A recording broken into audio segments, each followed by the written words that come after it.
Number 6, he's fighting for his honor. He's fighting for his glory. At this point in his career, my man, he is the villain right now, even though he is a beloved character in the UFC, I think. Short-ish career in the UFC, right? 8-3, not the longest. However, 11 fights in the UFC is impressive nonetheless. This fight opened as a -110, -110 pick'em fight between Volkov and Tom Aspinall. So my question to you on this is, I'm pretty sure that Tom Aspinall has swelled to be a little bit of a favorite now and during the current odds.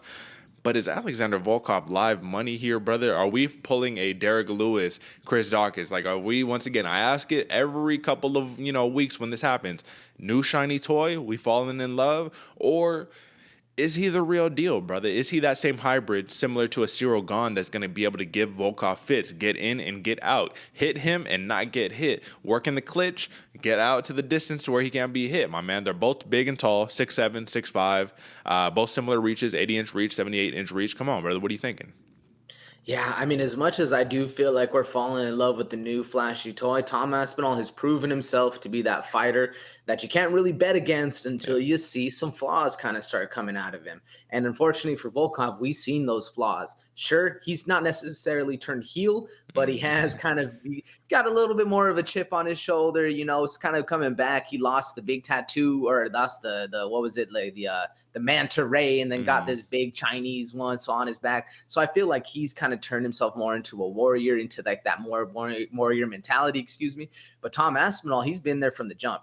He's had that same, he's stayed on the same path the entire time and not really needed to switch it up. So as much as I think, we are kind of falling in love with the new flashy, especially the new style of heavyweight that Tom Aspinall is, he's just hard to bet against, man, because he's young. He has that same kind of style. But Volkov, I mean, he has the range. You get picked apart from range from Volkov, you're there a long night, man. There's nothing worse than when you think you're going to be able to hit a guy, you swing, he hits you, you just catch air. You're like, damn, again? Like, again? Yeah. All right, so I do think Volkov can get the win, but I like Tom Aspinall in this fight, man. Just off of everything he's done recently. And we know this is a sport of what you've done for me recently. I like him a little bit more. But I do think Alexander Volkov is live money. And if you're feeling a certain way and you're feeling like going for the Russian, I think Volkov is the one that could get this done. That's an interesting take on it right now. I mean, obviously, Volkov, he has the stiffer opposition that he has fought throughout his career. Tom Aspinall, really, this is the biggest fight of his life right here. Listen, my man, Volkov, he's recorded 5 knockouts in his last 10 wins, but yet he's only knocked out 4 opponents in his 11 UFC bouts, 8 wins in those 11 UFC bouts. Does he have to win this fight by knockout to get the victory? What are the chances of him being able to scrape out a decision win on Tom Aspinall? I think it's impressive either way if he beats Tom Aspinall, but the knockout gets him some actual clout, some actual shine to be like, okay, maybe this dude does get back to the title. Yeah. Where I think if we drag this out to a decision and Tom Aspinall wins or loses, I think he still gets the bump. I still think he gets a little bit of rise, gets a little closer to that top 5 position, where it doesn't do much for Volkov if he gets the decision win. It's kind of like, okay, you pulled on your veteran card, good, but you're still not going to be able to match up against the Cyril Ganes or the people that fight like Tom Aspinall. Sure. I mean, that's big clout right there for Tom Aspinall, my man. If this does stretch out to a 5-round, I mean, if this goes decision, man, I don't know what the odds on that are. That'd just be terrible. Someone needs to go to sleep. The over and under on this fight, AJ, just so you know, is 2.5 rounds. So clearly the odds makers don't think that's going to happen. But Tom Aspinall, speaking of that, he has never seen the 3rd round of a fight in his MMA career, both amateur and professional. Never. You know what I mean? So he has 10 first-round victories, and Andrei Arlovsky is the only fighter that Tom Aspinall has won against past the first round. So that's where the big question mark comes into play here. Volkov has seen 5 rounds time and time again in the UFC, outside of the UFC. This is not going to be an issue for him. Obviously, he just went 5 rounds against Cyril Gane. Output was fine throughout the whole fight. Yeah, he started to get a little winded, but Cyril Gane, he is a specimen, my man. We cannot compare him to Tom Aspinall or Chris Dawkins because he is not. He is Cyril Gane. He's just a different figure. Either way, this hits round 3, round 4, round 5. We don't know what the hell is going to happen with Tom Aspinall. That's my whole entire thing with this, is that it's like, if he gets it done early, cool. But we haven't necessarily seen Alexander Volkov be one of those dudes who just gets finished early, right? In terms of him being knocked out, he's been knocked out twice in his entire MMA career, 34-9, right? So this is 40-something fights. Last time that he got knocked out, let's take a look. Brother, This was about, I have to go to 2013.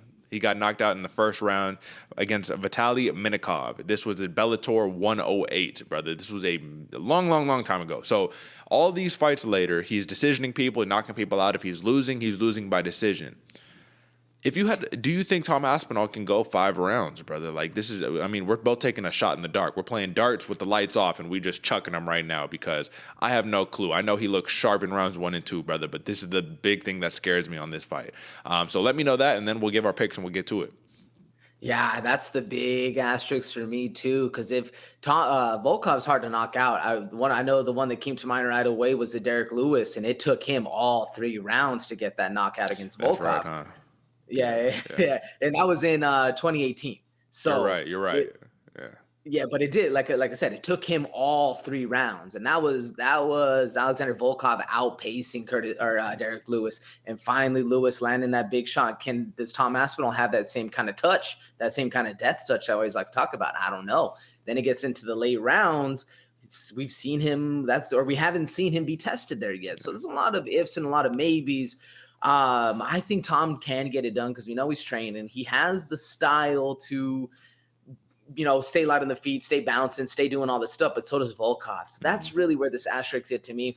If it goes to decision, I'm leaning a little bit more towards Volkov. I can see him getting it done. I think it's going to be a knockout. I'm going KO round 2, Tom Aspinall. I think the young gun's going to get it done, but at the same point, I see some value in that Volkov fight, or the Volkov pick, excuse me. Who you going with and why there? Well, so thanks for correcting me on that one, but I think it is important regardless. You get knocked out twice in the span of about 10 years. I mean, that's not taking a lot of damage, really. So Volkov could be a very game in this one. Listen, I don't know if Tom Aspinall is going to be able to take down Alexander Volkov. I don't think Volkov has been taken down in many of his recent fights. I don't know if Cyril Gane was able to get him to the ground. I don't think he was. Maybe Walt Harris, maybe Curtis Blades was able to get him to the ground or something. But no, Walt Harris wasn't. So maybe Curtis Blades was the only real one. So I don't know if he'll be able to get him down. But I do think we could see ourselves with another Andrei Arlovsky-esque situation where maybe Aspinall hurts him, wobbles him a little bit, jumps on the back, rear naked choke, something like that. But I think Aspinall has to finish this fight to win. And I think Volkov can cruise to a victory if he stands in the middle of the cage. This is going to be a bigger cage too, right? This isn't in Vegas. This is in London. So there's going to be more room for Tom Aspinall. I like it on that end. Brother, clearly I'm conflicted. I'm going to roll with Tom Aspinall on this one, brother. I'm going Tom Aspinall. I think that he's got the juice to get the job done. And listen, man, when you got the juice, you got the juice. Alexander Volkov, though, is going to put in a valiant effort. If he loses, this would be he's what? 3-2 in his last 5, right? So this would be another loss. It wouldn't be the end of the world. This would be a huge stock boost for Tom Aspinall. Either way, my man, I'm going Aspinall. And if I have to call it, give me a 3rd round submission victory. I'm going that one. Long shot on that one, brother. But that is your main event for UFC London, folks. So, man, if I were you, folks, I would throw just like a little money on Alexander Volkov to hedge your bet just because. But we do like Tom Aspinall in this fight. And also, folks, whatever the prop is, go for a decision. Just see what happens. This could go 5 rounds. This totally could go 5 rounds. But